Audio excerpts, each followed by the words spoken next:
Hi, everybody. Welcome again to another episode of the ShopNotes Podcast. I'm your host, Phil Huber, joined by Logan and John today.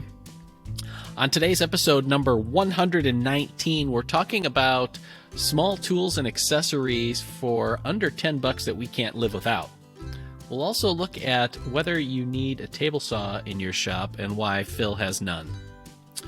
This episode is brought to you by Titebond. You want a glue that you can trust, and fortunately, Titebond has the glue you need to get the job done with confidence.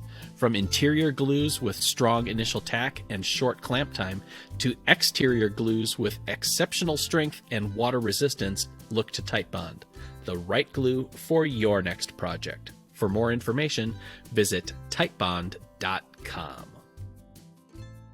So today's topic is inspired, thankfully, by one of our listeners, because otherwise people would just have to hear us ranting. Again. Yeah.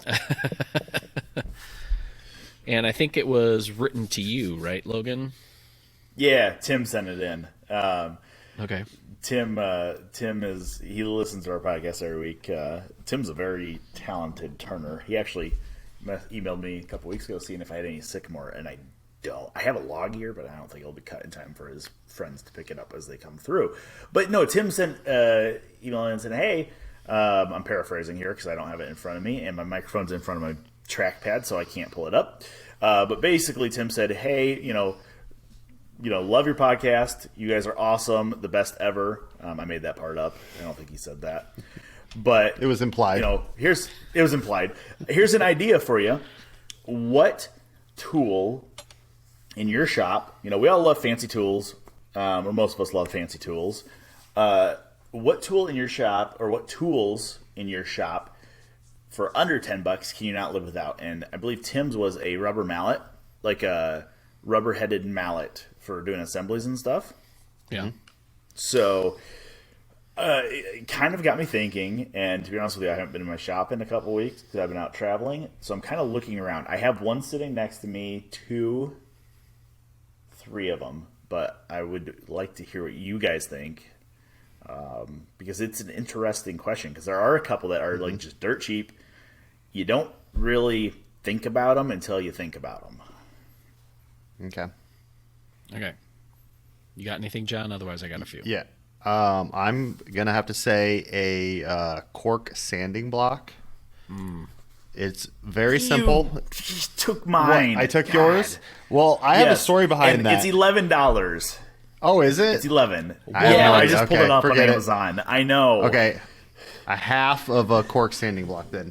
And I am the type of person that would just grab a piece of sandpaper or fold a sanding disc in half and start sanding away and hurriedly until one day here in the shop I was in a hurry trying to sand some Baltic birch, and I was sanding on the edges of it, and the piece of sandpaper grabbed a splinter, lifted it, and put a toothpick-sized splinter inside through one side of my finger and out the other side. So I had pierced basically a toothpick through my finger. Ended up, taking some time to take some pictures of it, before attempting to pull it out. And then I couldn't do it. I ended up at urgent care, had them do it, got my tetanus shot updated. I don't think you needed that piercing at Claire's.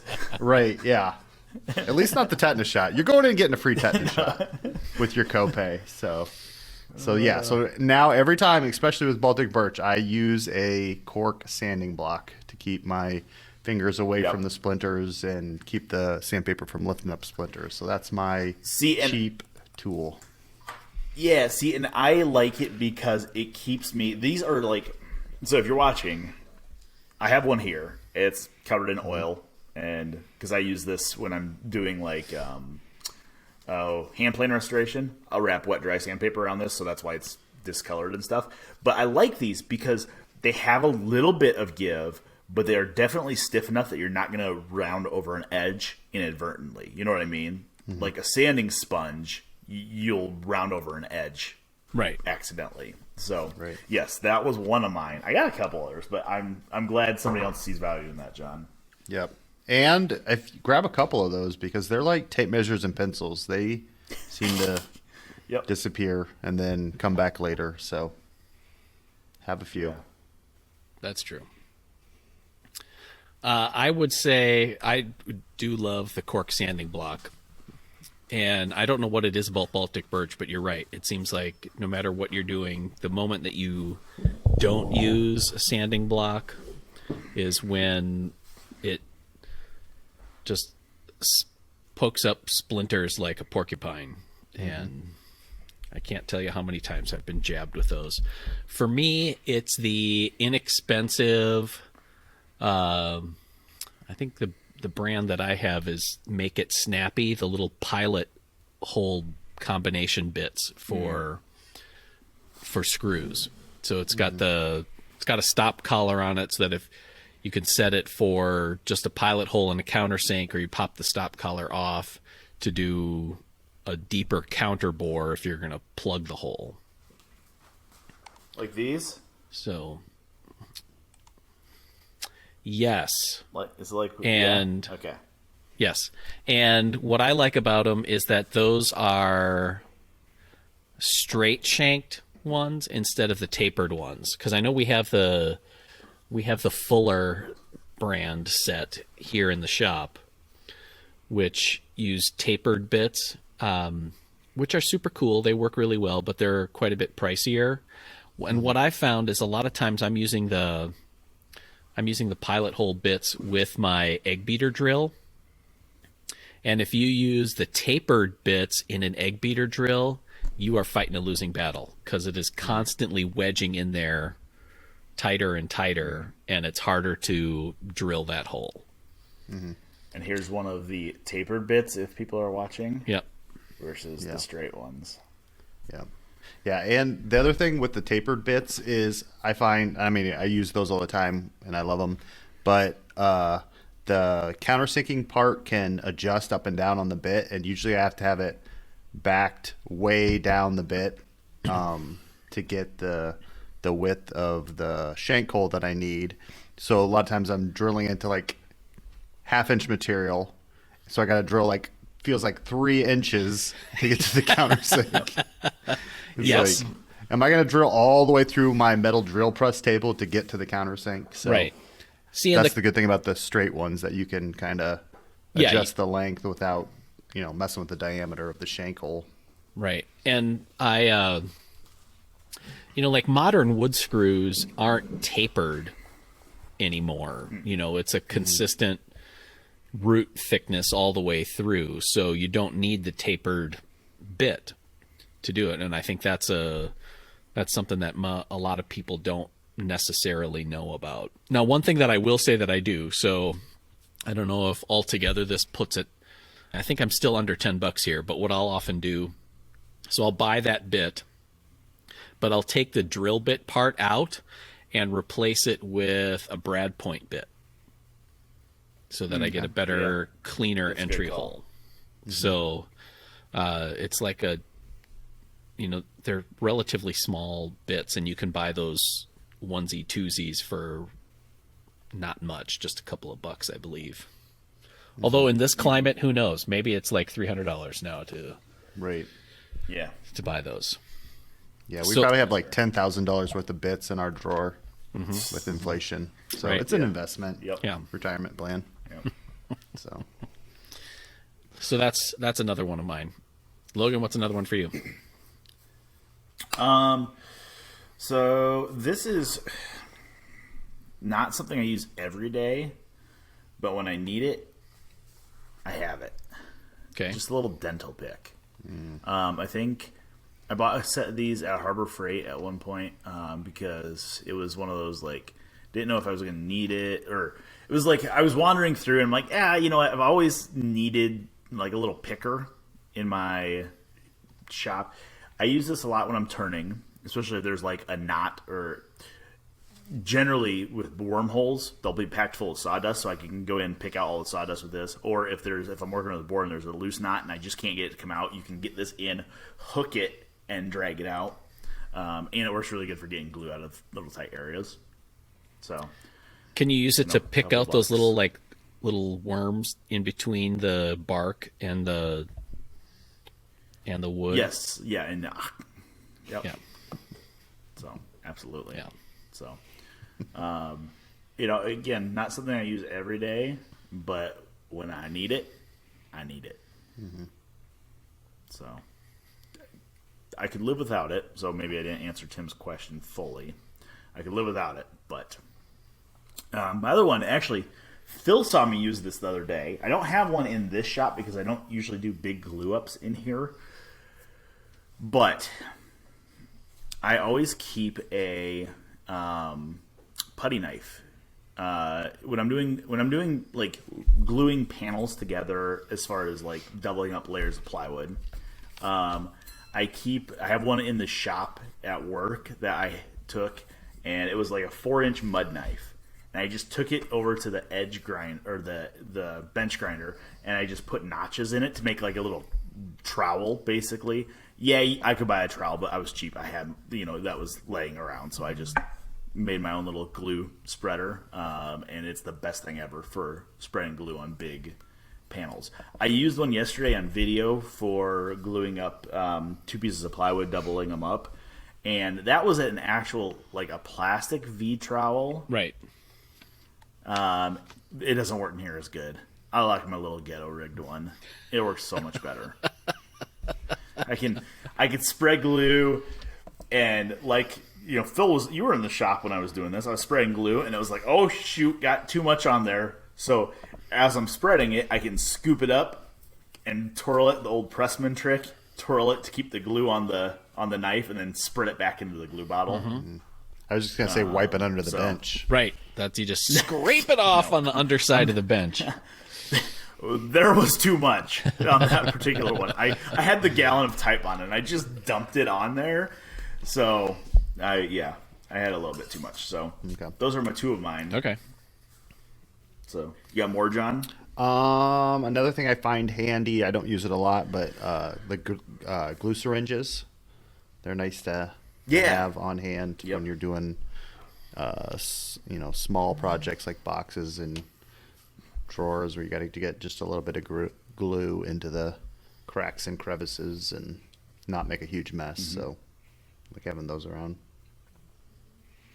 I don't think they're under $10. Maybe I spend under $10 with my employee discount, but the Woodsmith steel, like little 6-inch steel rules, I use those all the time.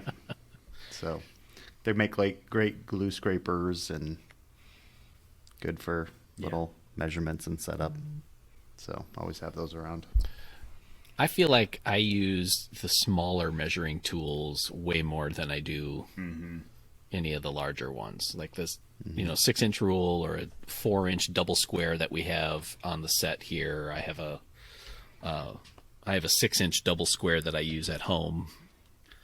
And I almost never need my 12-inch combination square. Mm-hmm. I just don't check stuff for square, and then I don't need that bigger square. Right. Smart. Yeah. Smart. Saves time. Yeah. Yeah. And it'll never be not square if you don't check it. I know, right? That's right. I will say I keep these all over, and I'm 99% sure every one of them that is floating around the office and the shop is mine. Harbor Freight tape measures. I buy them by the handful. However many I can fit on my hand. Every time I go to Harbor Freight, it's like doing the whole try to carry all your groceries in at once thing, where you have like 40 of them hanging off your arm. I buy a bunch of them because I always lose them, and I bring them into the shop and I leave them there, and then the shop adopts them. Mm-hmm. So these are like, I think $3 or $4 a piece. They used to be. Who knows now? Like John said, but like, so what? They work perfect. What length? And, this is a 25-footer. I like smaller size ones. I've been buying these sizes recently because I keep them with the sawmill too, because I always leave them in people's yards. So it's like, it's one of those, like, I buy the 25-footer so I have the length if I need it when I'm sawmilling, and if I leave it there, it's $3. Not that big a deal. I prefer the 10 or 12-footers. I don't know if Harbor Freight makes smaller sizes anymore. They used to. I think they do. I think they make like a maybe a 12 12 or 16. Just because they fit better in my pocket. Yeah. My favorite one is, I think in my toolbox in the photo studio. It's a Starrett. It's a little steel Starrett one. It's a 12-footer, I think. Now, I know somebody will say it's a Harbor Freight tape measure. How accurate is this really? It only needs to be as accurate as this is, as long as this is what you're using to measure your project. So, Right. does it need to be, UC certified to be a 25-foot tape measure now? Yeah. Doesn't matter. Right. As long as you're using the same tape measure your entire project, it doesn't matter. Right. So, I mean, if you're building furniture, do you even need, you just need general sizes, and then everything's built. Oh, yeah, completely. Built to fit. Yeah. After that, That's what I was going to say. It's Yeah. like you would use the tape measure to kind of lop something off at a rough length or to a length, and then 88% of all the project parts after that are based off of that length or in relation to that part somehow. So yeah. Yeah. That would be a fun video. Like, hey, no measuring tools. Build a side table with no measuring tools. All right. I feel like we could do that. Maybe. That would be fun. Between the three of us, we each build one. And see how different they come out. Rather than the three of us combining to build one. Right. One. Yeah. Yes. It's like the we reverse usually Captain do. Planet. So instead of combining our powers, we will separate them. Yes. Each one of the solo. Each That'd one be of the fun. Voltron Lions has to build their own table.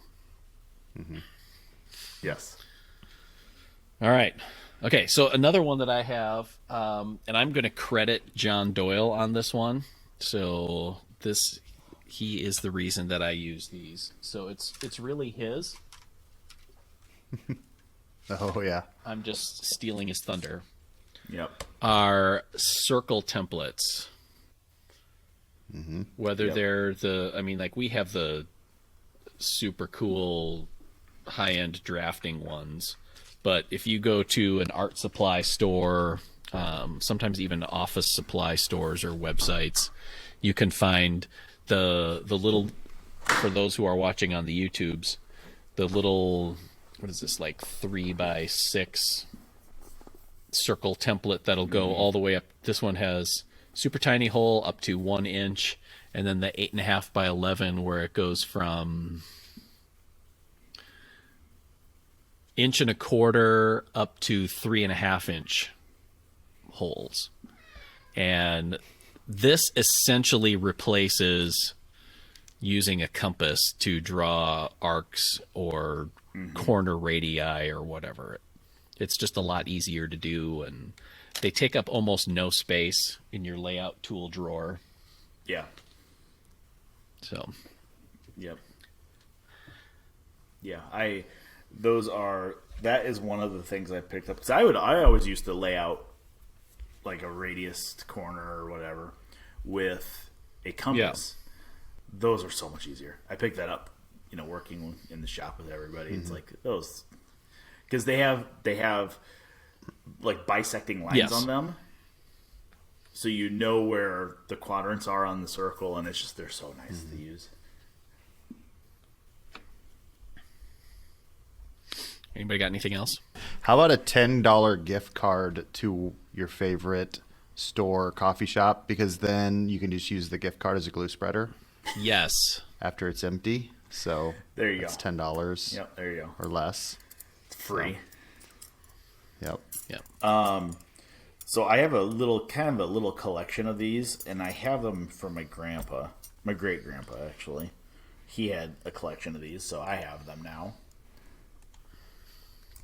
Can openers. Oh, Because- the old school ones.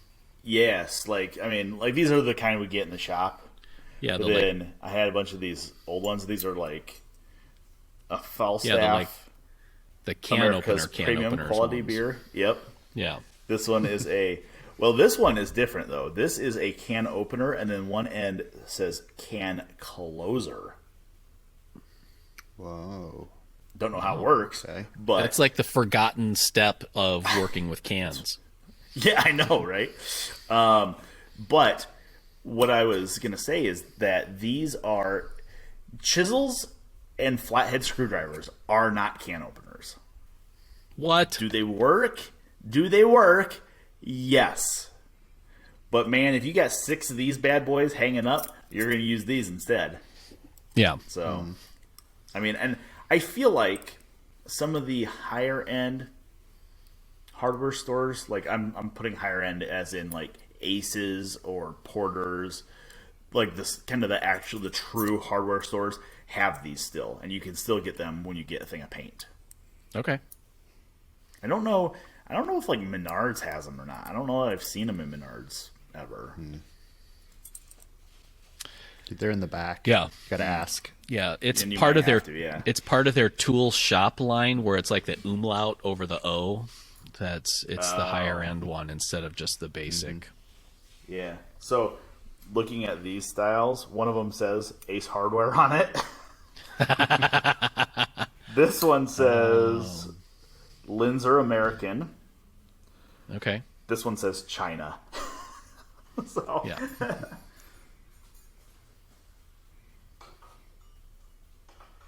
I found with those the ones that like you showed there that had the can opener part and the bottle opener on the other end.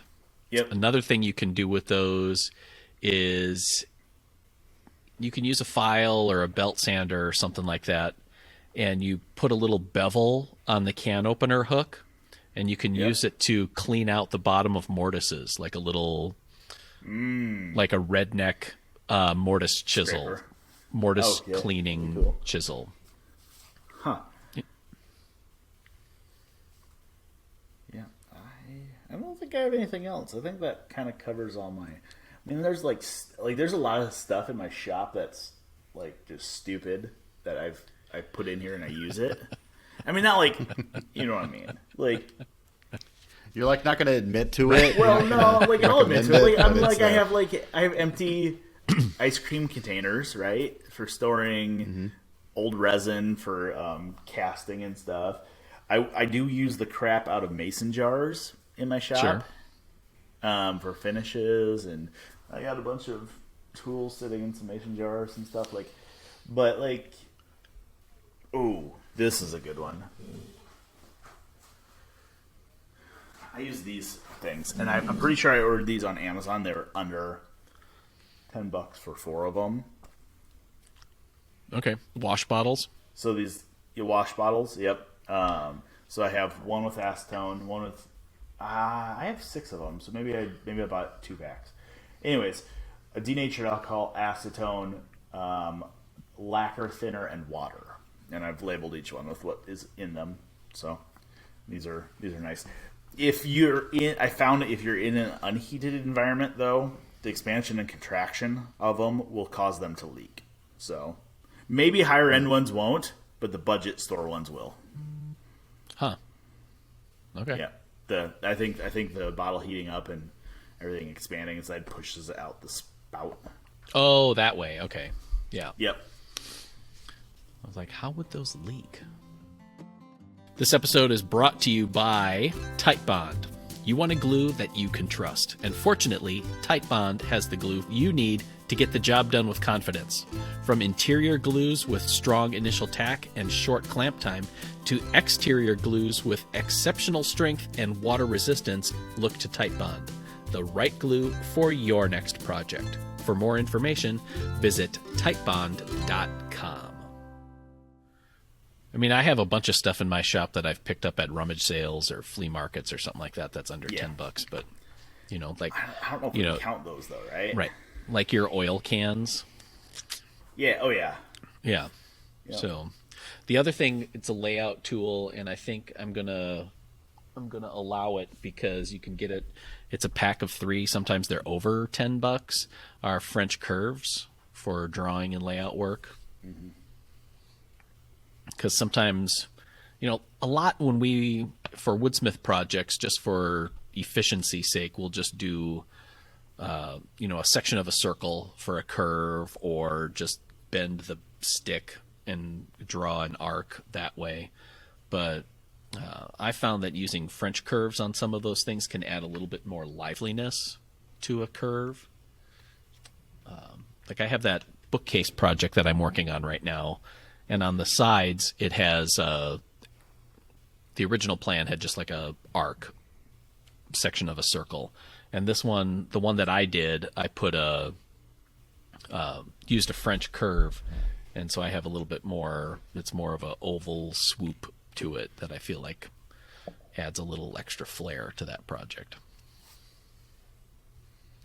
And I know you can find French curves that are laser cut from plywood or stainless steel or some other unobtainium material, but the standard acrylic ones that you can get anywhere are perfectly reasonable too.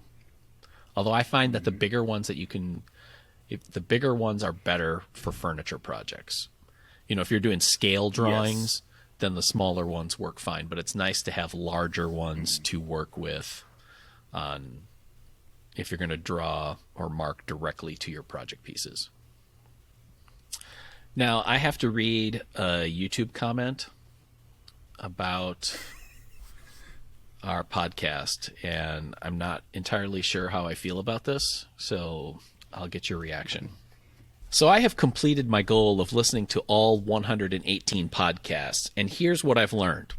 1, any discussion of big ash trees brings a smile to your faces. 2, I need to paint my golden oak kitchen cabinets while wearing my shop Crocs. 3, being talkative or a contrarian may be genetic. 4, miters should be avoided like the biblical plagues. 5, measuring is overrated when making drawers for built-ins. 6, Chunk-a-Trunk Sawyer Company is thriving.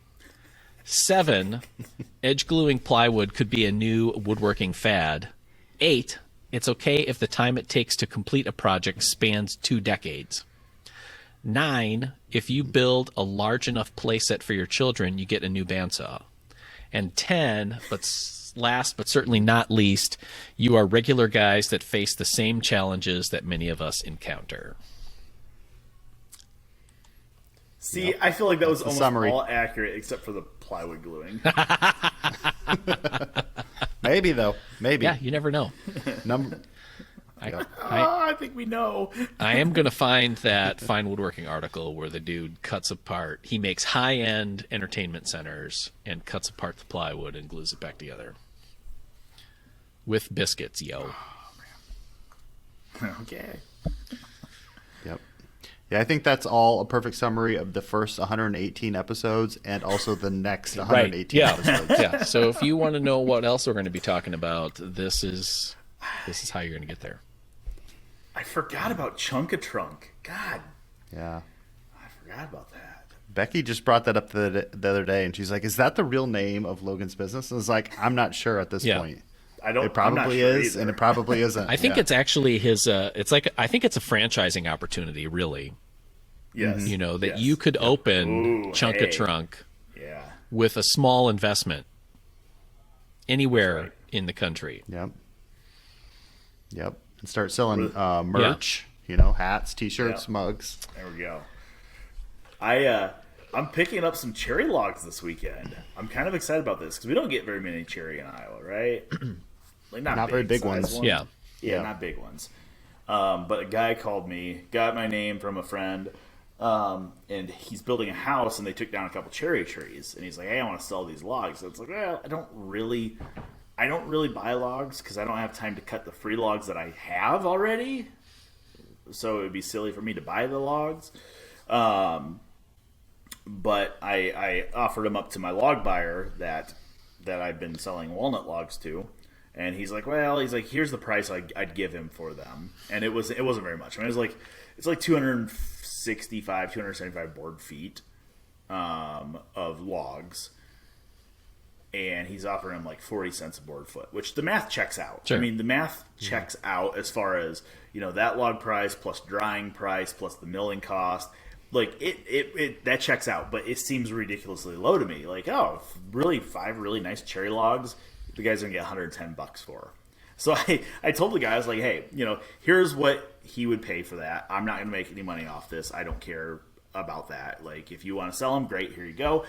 But here's a second option. My second option for you is that I'll just take the logs, I'll get them out of your yard, and in turn I'll just turn you a cherry bolt out of one of those logs. And he's like, deal. Wow. So, doing a little bartering. All right. Yep. Mm-hmm. So I'm pretty excited about this, if you can't tell. He could probably cut them up and sell it for firewood, $5 a bundle, and make more money. That's the unfortunate reality. Yes, Yeah. you could. I know. It's like if you start That'd be a lot looking of work, at though. if you start looking at like the gas station firewood bundles that are like $7 or $8 for 4 or 5 pieces, it's like, oh. Or if you marketed it right for all the people smoking meat out there, especially Yes. for cherry. But no, I'm pretty excited about that. That's going to be this weekend, as long as I can dodge the rain. Right. So that'll be cool. I love cutting cherry. It smells nice. I love cutting cherry. Love cutting walnut. I love quarter sawing oak. I don't discriminate except ash workbenches. That's my only discrimination. Yeah. Oh, that reminds If me. you want Logan to come saw lumber at your place, just look him up on his website, www.ihateashwood.com. That reminds me. Okay, so my workbench back here behind me that is covered in crap is made out of bowling alleys. I completely forgot about this. This happened when I was out of town last week. I now have a bunch of sections of bowling alley that I have to go pick up. Okay.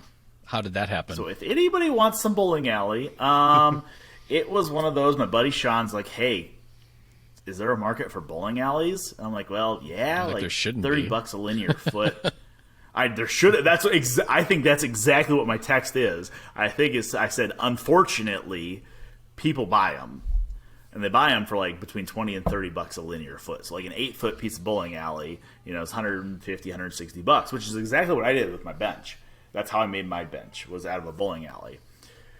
So, long story short, I have 16 sections of bowling alley I have to go pick up. I should probably do that this weekend, too. All right. So if anybody needs bowling alley, hit me up. There you go. www.chunkatrunk.com.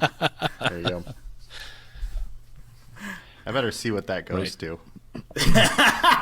Yeah, Sometimes you you're might on the not want to company Google internet, so I don't stuff, care where it goes. There you go. John's looking. John's face is priceless looking. right now. It is nothing. It is Okay. for sale. Yes. Wrap that up Yep. quick before somebody Okay. else grabs it.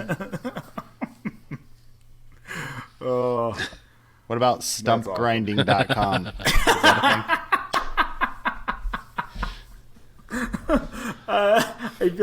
I feel like somebody like Vermeer or somebody has to have Right, that wrapped yeah. up, right? Yeah. Like somebody that Yeah, makes stump I would grinders. Gosh. ShopNotes Podcast, skirting that explicit label one more time.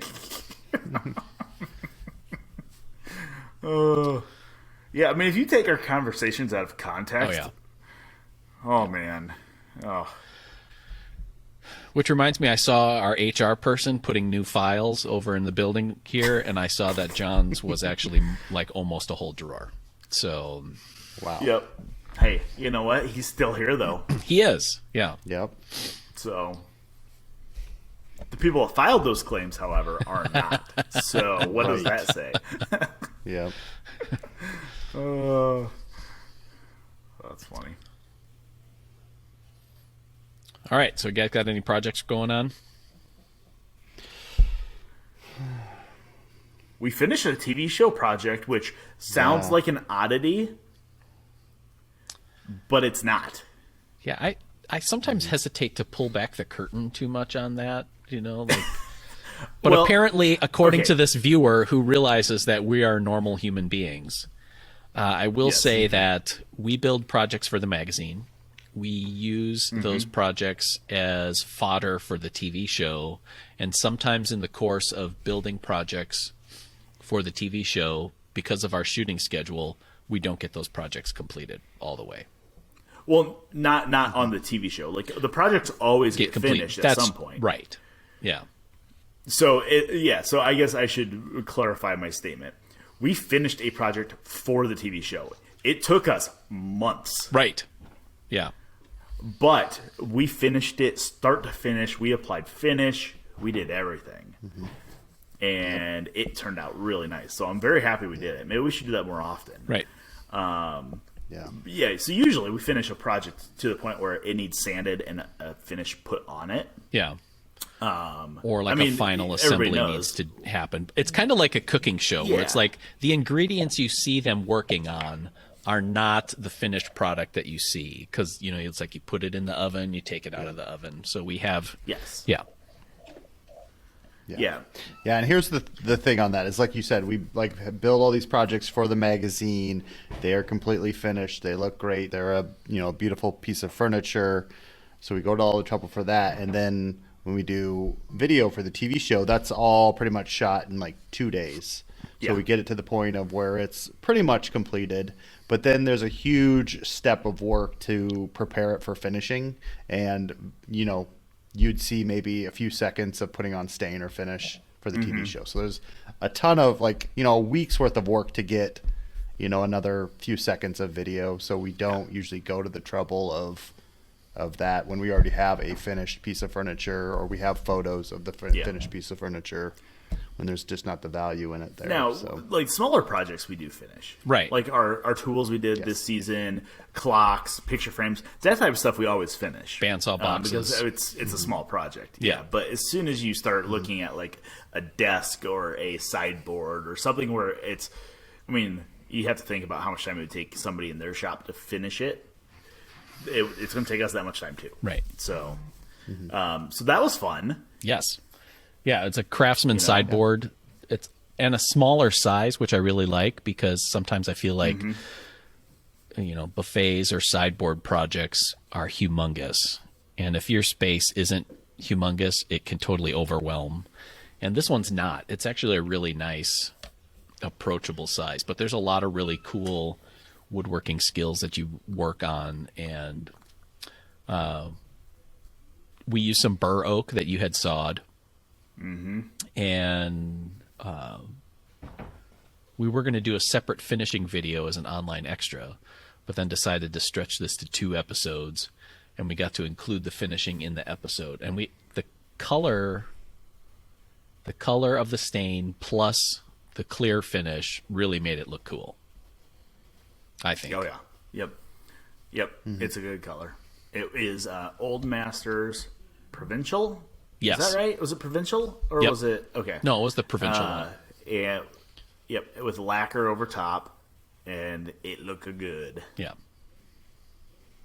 So. Also, FYI, the little fingerprints that you got on it last evening basically melted out, so they're not there. Nice. Yeah, I happened to touch it when it was wet, and I beat one of our camera guys up, not literally, but figuratively. I beat him up for touching my vice stand when it was wet, even though I really didn't care. But I did the same thing, so no. I'm working on I haven't started. Got the book, got my blocks. I have the design done. Doing a little Kumiko wall shelf. Sure. For the next issue of Popwood, so we got to start that. Maybe I think next week is going to be my time to start it. It won't take very long. It's a simple wall shelf, 2 uprights, and then 2 horizontal shelves, and then a Kumiko panel. And there is a drawer too. So it'll be kind of fun. It'll be a fun little quick project. The Kumiko is something that I'm not going to go into a ton of detail on in the article, because that's a whole different rabbit hole. And we happen to know Matt Kenny, who has a Kumiko book that we sell that is very good about that. So, or very good with Kumiko. So that is a better use of your time to learn from. So that will be next week. So awesome. That'll be kind of cool. It'll be fun. Yeah. Yep, you have a couple. Yeah, you always have a couple projects you're working on. It's awful. Part of it is I've had to do some extra ones for our Woodsmith Unlimited subscribers, filling up some space for that. And and awful in the sense of trying to juggle multiple video projects at the same time. That's what gets to be awful, because I've been doing video for a while now, so that I do pretty well, I feel like, on video. It's all the stuff that you need to do before the camera rolls that is way more time intensive than you think, in order to make it efficient for our film crew and all that, is to get, like these props to this point and this prop to that point and these other parts ready for this, and then to, mentally go back and forth between several of those as you kind of, it's, we say it jokingly, but it's the old like spinning plates on sticks kind of a thing, where you got to keep going back and forth on it. So I have a bookcase project that's pretty much done, and last week finished up a picture frame that is based on one that John designed for the current issue of the magazine, which I thought was super cool. And then I had a print of the Fox River locks from my hometown in Appleton, Wisconsin. So I built the ones we were featuring in the magazine of that picture frame are mahogany with ebony green and green style plugs and splines. And I had some cherry that you sawed, Logan. And so I used that. And then I had some wenge left over from another project, so I used that for the plugs and splines. And I thought those two worked really well together. So, yeah. Now the cherry, I didn't cut that on the bandsaw mill. I cut it on the bandsaw in the shop. Right. Yeah. It was a video we did that was like, hey, logs to lumber. Here's how you don't need to buy a bandsaw mill, even though you love it. You don't need to buy one. You can use your bandsaw in your shop to cut little size logs. So there's all these little pieces of cherry floating around, and it turned into something. That's weird. Right. It was really cool, because this, I don't know where the cherry came from, but it had the Carlisle dump is where it came from. just that's not much of a selling point. Dump cherry. Right. Yeah. The Carlisle Dump, though, is the name of John's rhythm band that he does. I was gonna say Carlisle Dump, is that kind of redundant? Oh, I'm sorry for all of our Carlisle folk. Shots fired. I just lost all of our Carlisle listeners now. Yes, you did.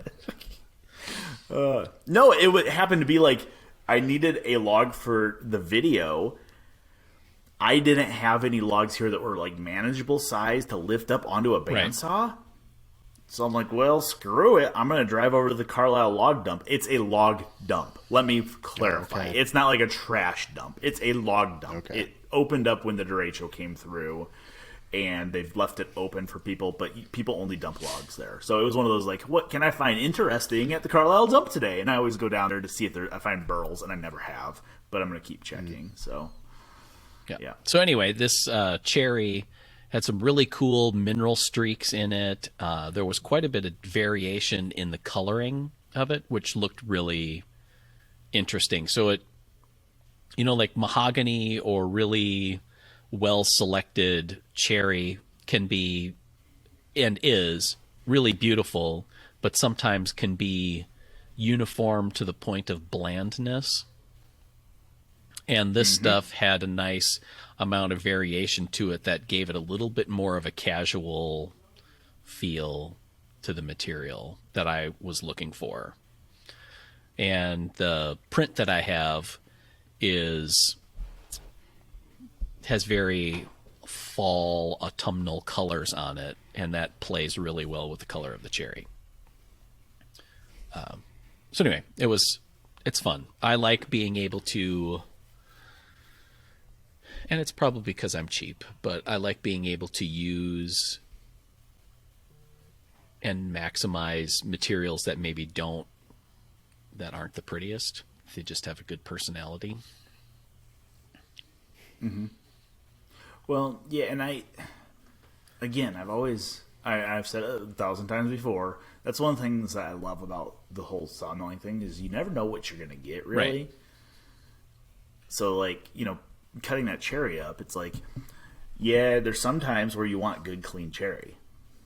There's sometimes where it gets those black. I don't know if those black are mineral streaks. I don't know if they're sap lines or like pitch lines. Yeah. I don't know. But you don't want to mix that in necessarily with clean cherry. So being able to take an entire piece that was like that and make one complete project out of it, it's awesome. Yeah, and that was pretty cool. And to use up some of my, because like the wenge that I had, it was really too small for any kind of a standalone project. And yet it's like $30 in wenge, and I just don't know that I want to throw it in the burn bucket. So being able to use it for those splines and plugs was a solid use, in my opinion, on it. So, yep, for sure. So anyway.